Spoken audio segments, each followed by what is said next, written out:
All right, thank you, everybody. And there is the dream team. We might be the daydream team. Hopefully we don't get dunked on by these tribal university students. We don't know what level of basketball they are, but we will see. We will clearly see.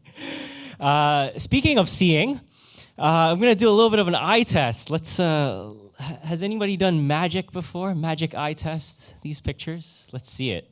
All right, who can see? So usually the trick is you got to cross your eyes, like 蒙眼少少, all right? Anybody see it? Anybody see it? Is the guitar in the way? Let me move the guitar. What do you guys see? Come on. Words? What words? Are you Chinese words? I don't think there's Chinese words in this. I hear a telephone. What do you guys see? Nobody can see? Come on. Can't see? Somebody said it. Somebody said it.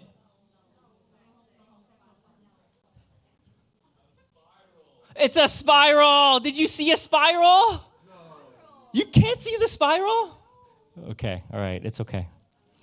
We will teach you to see. Okay, let's try the next one. Let's try the next one. Okay, maybe if you stand, you'll be able to see better. You know, try standing. Maybe it's more eye level and you'll be able to see. Let's all stand. Okay. Not better? Can anybody see? Do you see anything? What do you see? Nothing. Okay. Okay, Vincent's good at this. Vincent, you should be able to see this. You can't do it this way. Why not? Let me see. It doesn't work?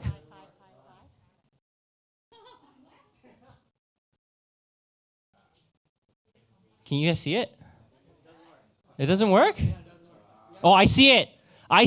No, it does work. I see it. Come on, guys. I see it. No, literally, I do see it. Nobody sees it? It's not a bunch of fives. Gabe, what is it? It is the cross. There is a cross here in the middle. Okay? All right, maybe everybody. Vincent, you don't need to be that close. No, I saw it from where Kelly was. Okay, everybody sit down. I think it's blocking. Okay, let's try again.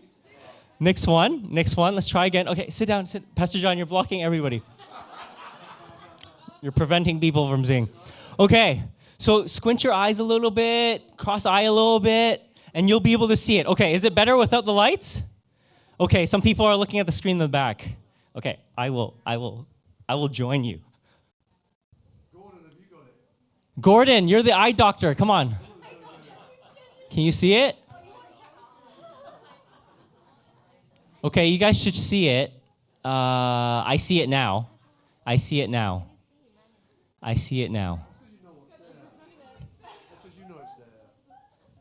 Anybody see it yet? Who's seen it? Okay, I'll send this out later so you can play with it all night. This is your application for the sermon. But you should be able to see something like this to there. It's supposed to be a heart. It's supposed to be the heart. All right, we'll skip the next one since you guys are having such a difficult time. But this is called magic eye. You usually squint your eyes a little bit. You maybe cross your eye a little bit. You move your eye a little different perspective. All right? And, okay, Uncle Vincent is teaching a group in the back. It looks like a group of tourists coming from different land to see different things. Uncle Vincent, did you see it? Okay, let me see if I can see it in the back. No, you don't need to drink to see this. Okay. You want to do the next one? Okay, do the previous one. All right. Okay, this is the challenge. See if you guys didn't see it. Okay, you guys see the cross? You see it now?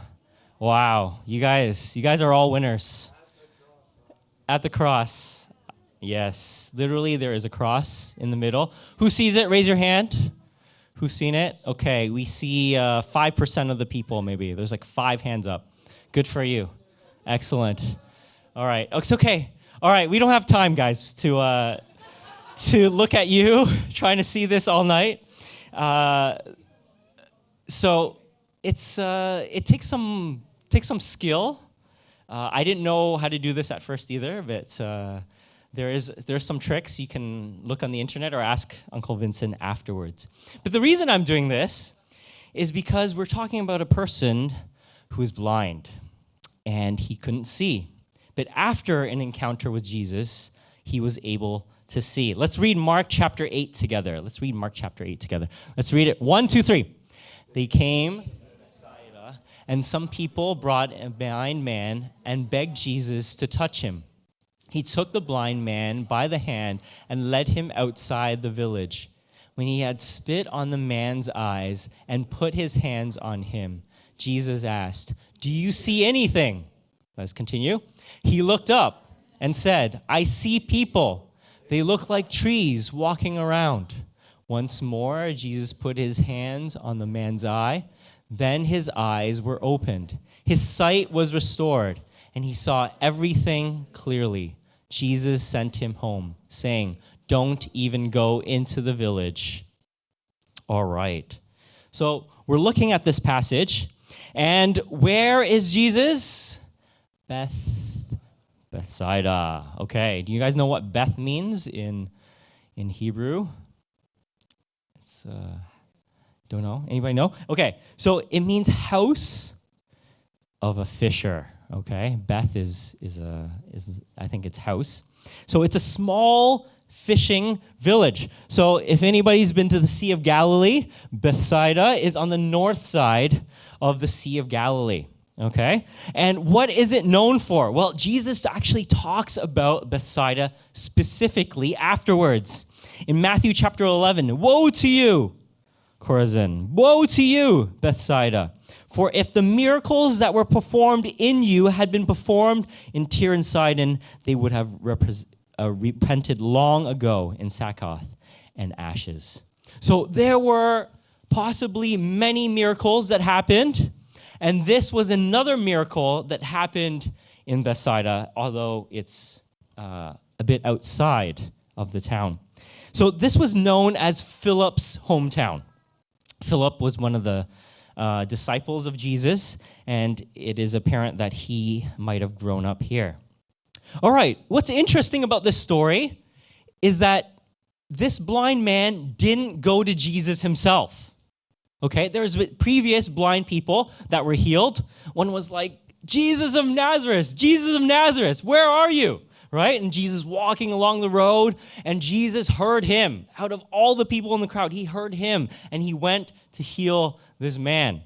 But this blind man, he did not, it seems as if he did not go to Jesus himself. All right? He was brought by a bunch of friends. And these friends pleaded with Jesus to heal him.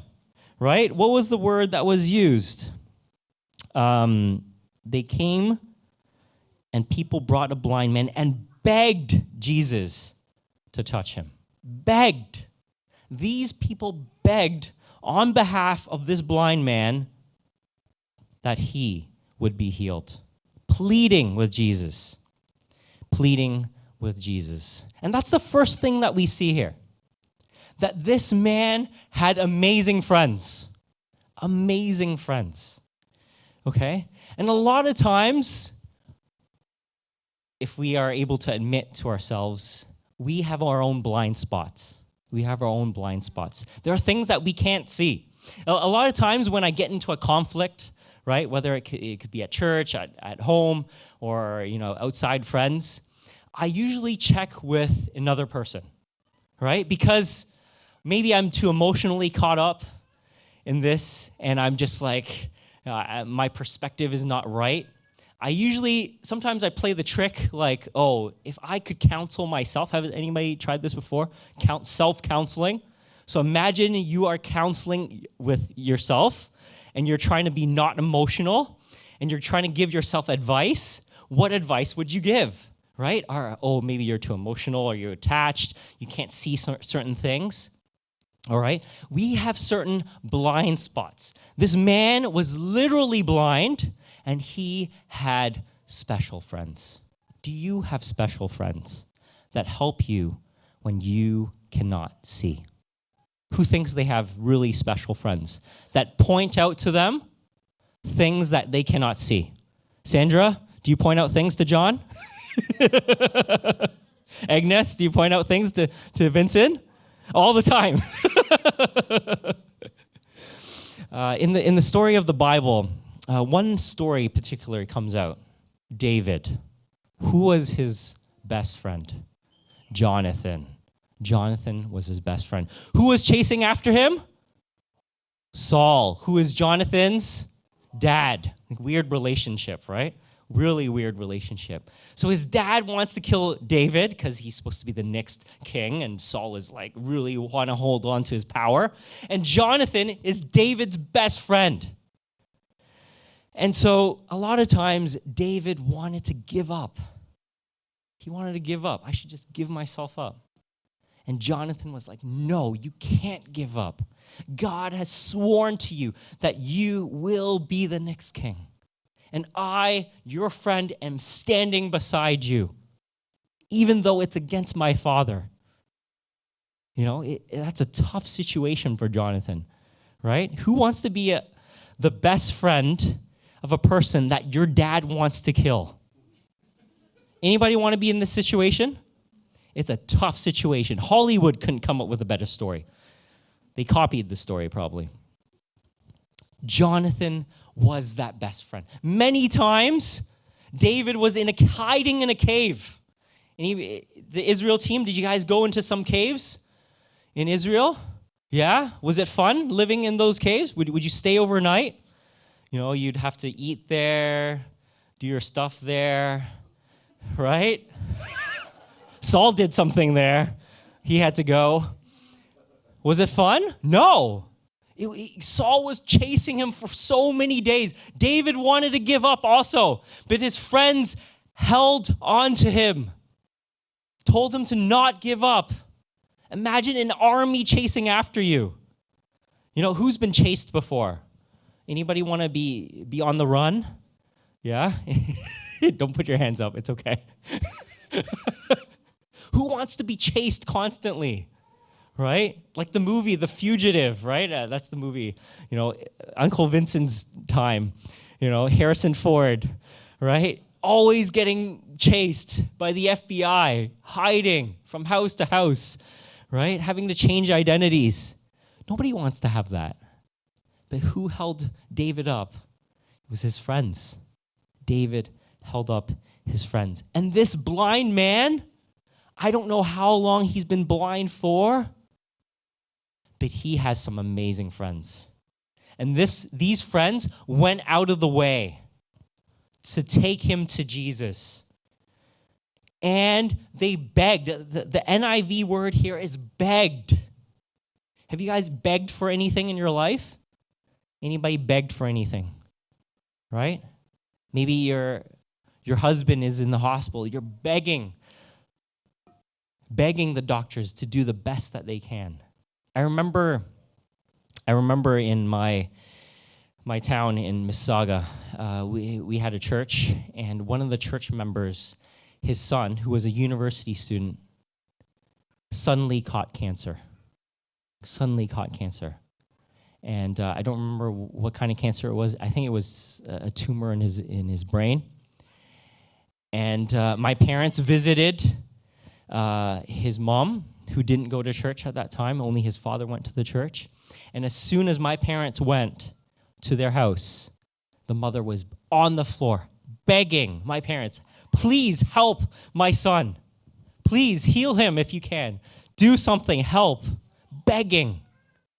And my parents were like, we will pray and beg the Lord on your behalf that his son would be healed. And the son went to the Lord. He believed in Jesus. A couple weeks later, and a couple months later, he went to the Lord.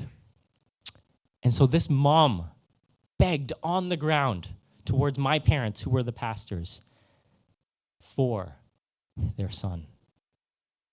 Could you imagine Jesus in Hong Kong? You know, there's going to be some people wanting to get close to him. And we have somebody sick, and we are going to do our best. Me, Kelly, Julian, JP, we're going to do our best to bring our friend physically. Imagine we don't have a car. Imagine maybe we have a cart with some wooden wheels. Is that what we would do? And we would bring him physically to Jesus in this heat or rain. It would take work. And then when we get to Jesus, we are begging Jesus. We're rushing through the crowd and we are begging Jesus on behalf of our friend that we probably grew up with, that we know well, that Jesus would heal him. And so the first thing we see here are friends. Friends help us to see in our blind spots. And the thing is, Jesus takes him by the hand to the outside of the town. Right? Why would Jesus do that? Take him outside of the town. What are some possibilities? Maybe the crowd was getting in the way. Okay. Well, we also saw from that warning from Jesus or woe, right? If you had seen, if you understood the miracles, you should have repented, right? That was the warning from Jesus. Maybe the people inside were against Jesus, unrepentant, unwilling to change. Or maybe Jesus wanted to deal with this man one-on-one, mano a mano, in solitude. Isn't that sometimes what Jesus does with us? That we're caught up in this Hong Kong rat race, trying to get up the corporate ladder, trying to get through school, from DSE to university to find a job. We're caught up in this tsunami of life. And Jesus wants to just take us by the hand to be with us alone. Maybe you're in that situation, that Jesus wants to just talk to you one-on-one. Maybe you've been even doing good things, serving at church for so many years, leading Bible studies, leading people to Jesus, but you've been caught up in works. And Jesus just wants to be with you one-on-one and speak to you one-on-one. Are you in that situation now?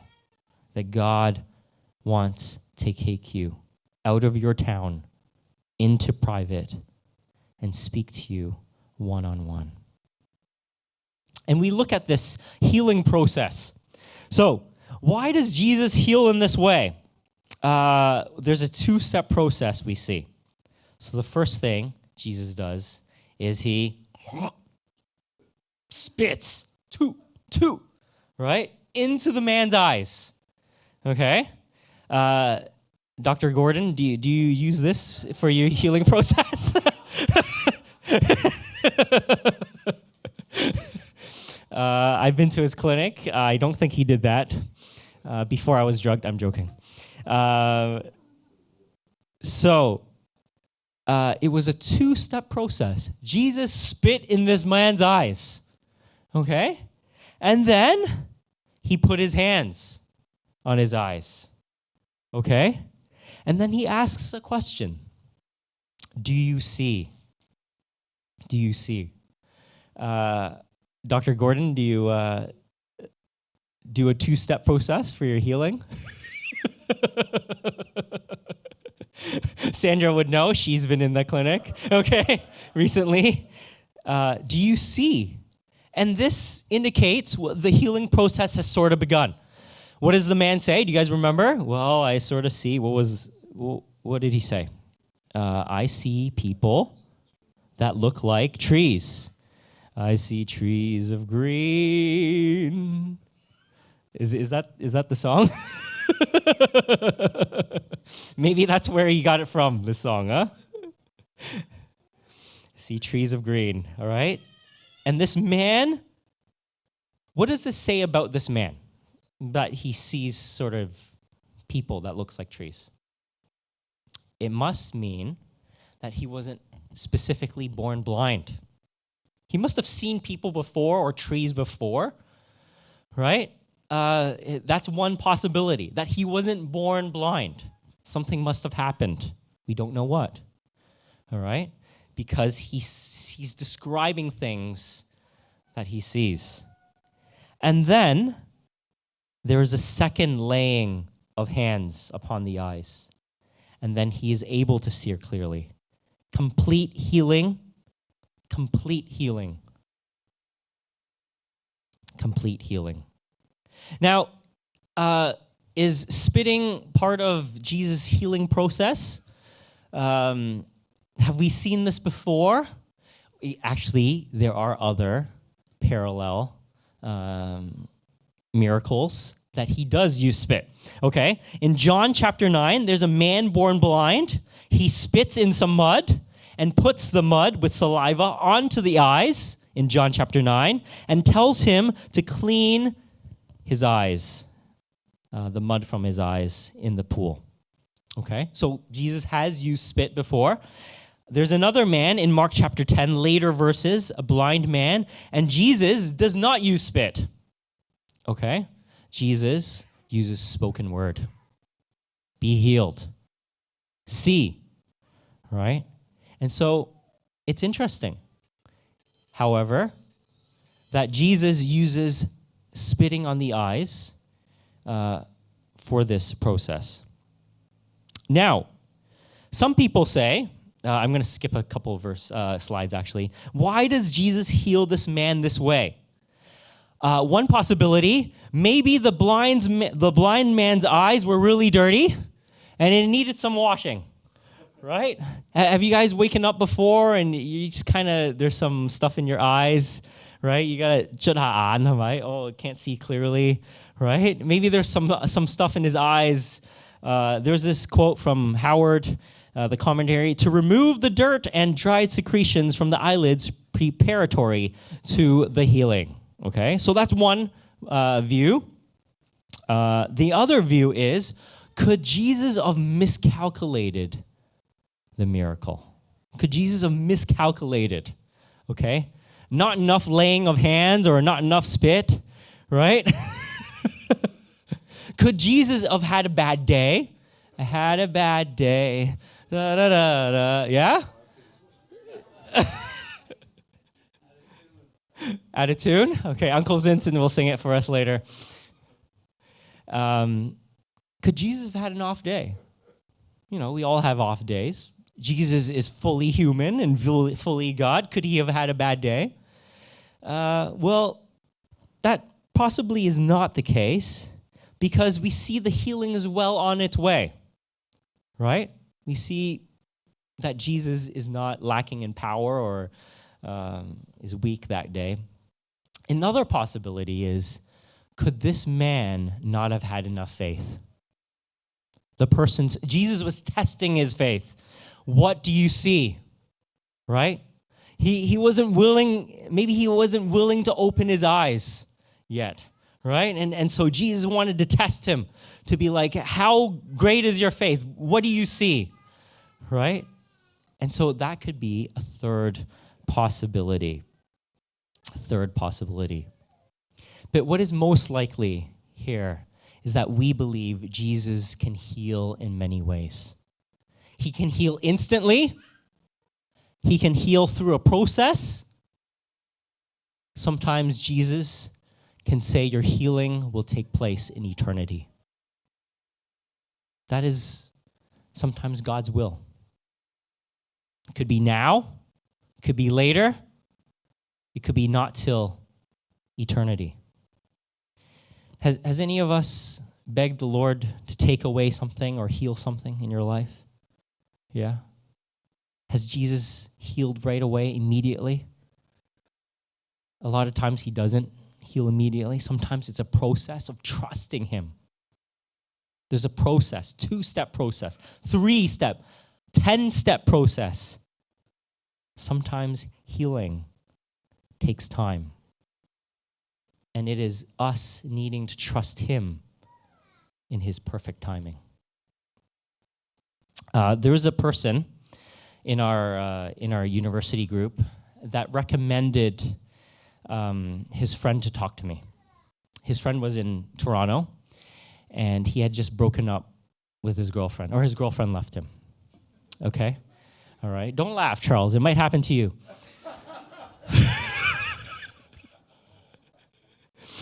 I'm sorry for being mean. Forgive me. So because this girl had broken up with him, okay, he was going through a very hard time, and he was even contemplating suicide, okay? And so for months and months, I was talking to him, you don't need to commit suicide. He was trying to commit suicide so that, his girlfriend would notice him and maybe take him back, this ongoing cycle, right, of hurting myself so people would notice. And I was just trying to go through some counseling with him, talking through with him. He was caught up in this box of this girlfriend being the idol in his life, and he lost this idol, and he lost motivation, he lost purpose of his life because he lost his girlfriend. And he had so much regret and remorse. I had so many things I could have done better so that maybe my girlfriend would have kept me. And they kept going to the same university, so there's times that they would bump into each other, and that would cause more hurt because they keep seeing each other over and over again. And so it was such a long process of having to talk to this person and trying to help him to go to the Lord, asking the Lord for healing for him, for his heart. And it seemed like an endless process, right? Months after months. And then eventually I saw a breakthrough. He started going to a certain church, and he found a certain community. And the most important thing is he found a new purpose. A new purpose. This girl had become such an important motivation, purpose in his life, that when it was gone, it was like heart surgery. And slowly, he filled his heart once again with the right purpose, and that was God himself. And God slowly changed his mind, healed his heart, and he begun to seek after the Lord. Healing was a process.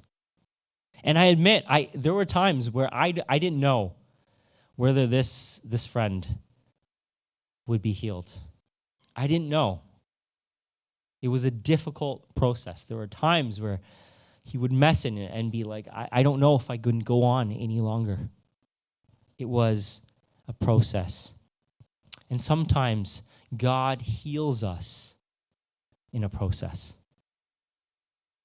We're going to look at this healing even more. Let's look at the miracles in Mark to look at another reason why Jesus might have healed in a two-step process.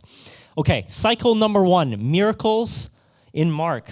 Cycle number one, if you look at Mark chapter 6, Jesus feeds the 5,000.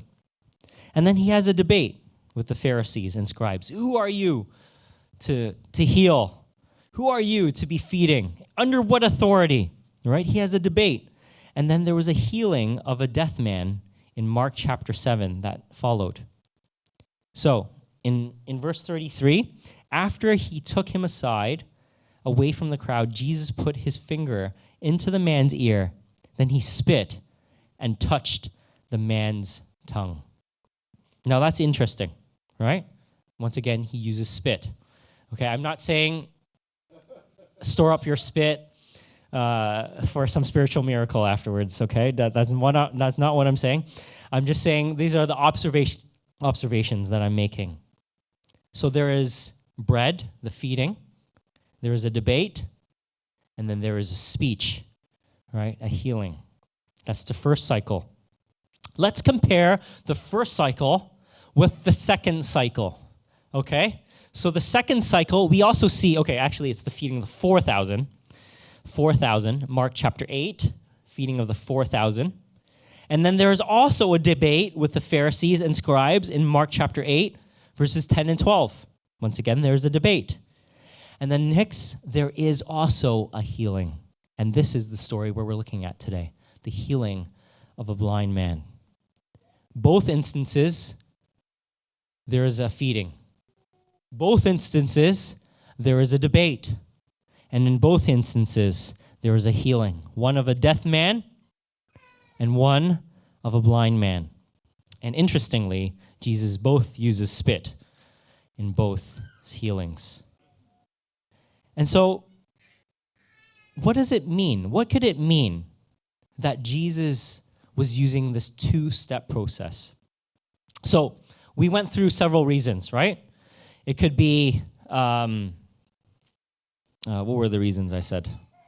The man's eyes were dirty and needed to be cleaned out first. It could be that Jesus wanted to show that he can heal in many different ways, right? Not only can he heal instantly, he can heal in a process, a two-step process. The third and final reason why Jesus might heal in this way, it had to relate with the disciples. This two-step process of healing was a reflection of the disciples' blindness. The disciples' blindness. Okay, in Mark chapter 8, following this healing, let's read together verse 27. Okay, verse 27. Okay, let's read together. 1, 2, 3.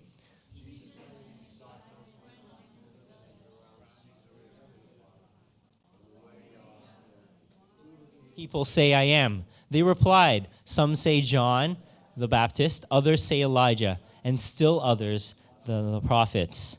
Okay, continue. But who do you say about me?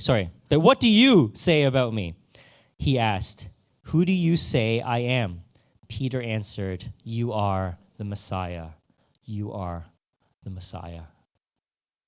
It's interesting because disciples have seen water turn into wine. The disciples have seen the healing of the blind, the healing of the deaf, healing of the leper. And yet, maybe some of them have still been questioning, who is Jesus really? Is he just one of the prophets? Is he like John the Baptist? Right? Who is Jesus? Who is Jesus? And it is after this specific event in Caesarea Philippi that the disciples are now starting to truly see that Jesus is not just a miracle worker. Jesus is not just another prophet. Jesus is not just like John the Baptist. He is something more. He is the Messiah, the one who is promised in the Old Testament. Let's look at Isaiah chapter 35. It says this, be strong, do not fear, your God will come. He will come with vengeance, with divine retribution. He will come to save you. Then will the eyes of the blind be open, and the ears of the deaf unstopped. The Jews, a lot of them memorized the Old Testament, right? A lot of them knew what the promises of the Messiah would be, the signs of the Messiah would be. And after this healing of the blind person, was it truly evidence? Was it truly proved that Jesus is the one that was promised? That he would come to save you. The eyes of the blind are opened. The deaf would hear. Jesus could be using this two-step healing process to reveal that the disciples' blindness would also one day be healed, that they would see. The first part of Jesus' ministry, the disciples couldn't really see. They didn't really know who exactly Jesus was. But after this healing, the second step, they could start to see. And it wasn't after the resurrection that they truly understood who Jesus was, right? Even during the crucifixion or before the crucifixion, they didn't really understand. Wherever you go, we will follow.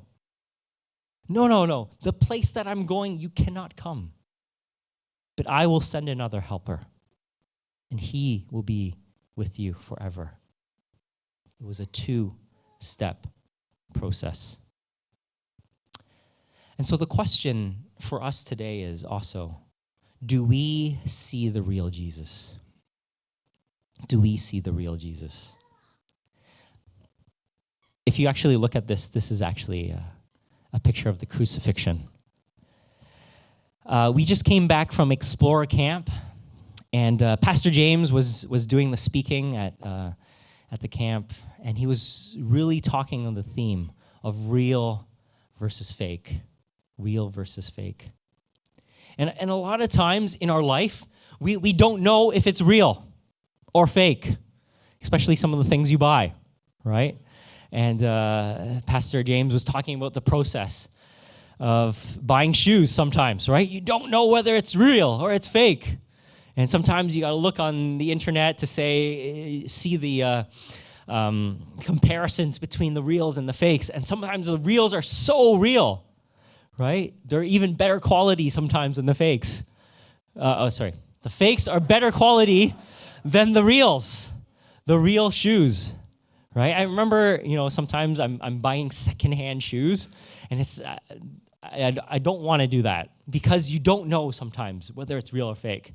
You buy it, you compare it, you look at the logo, you look at the material, you look at the box, you look at some of the codes and the numbers, and it looks real, but you don't really know for sure. You don't know. And so Pastor James also used another example. Who got their COVID shot? Who got their COVID shot?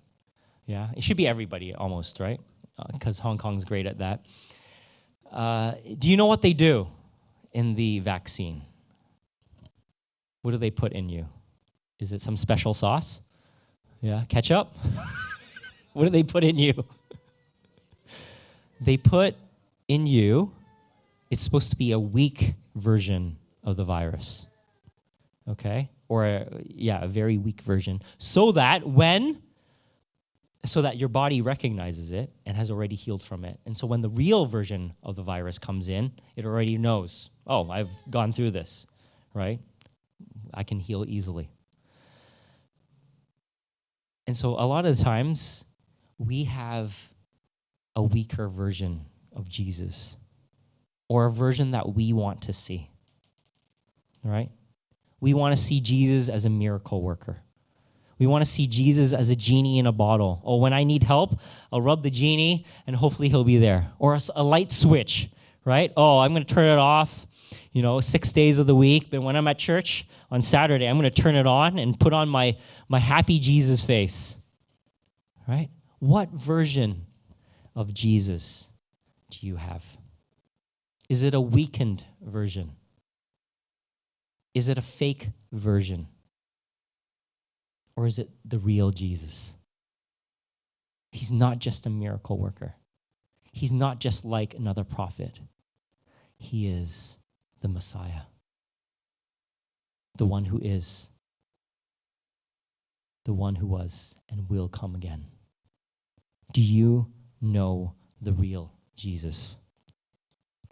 When I was small and I grew up in the church, I saw Jesus was just another Bible story, another figure. At 8 years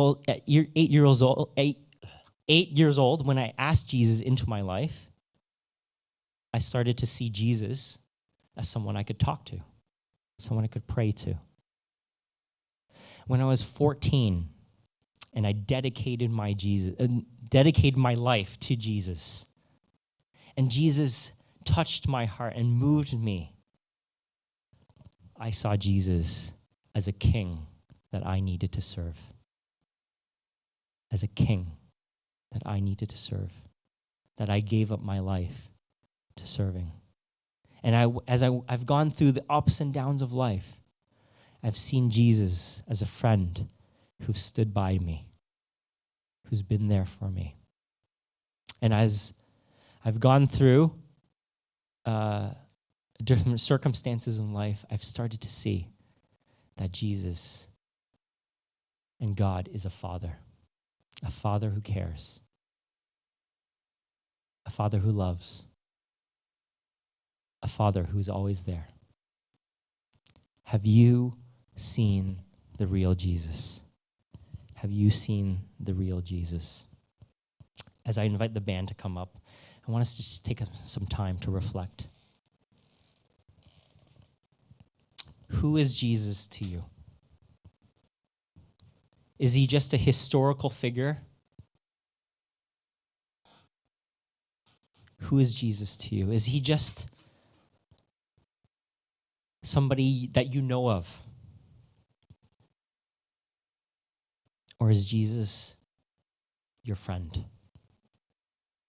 Someone you personally know, someone you personally understand. Jesus wants to be your friend. He wants to be your Savior. He wants to be your King, the King of your heart. Who is Jesus to you? We're going to sing the song. It's called Amazing Grace. Amazing grace, how sweet the sound. I once was blind, but now I can see. John Newton wrote this song.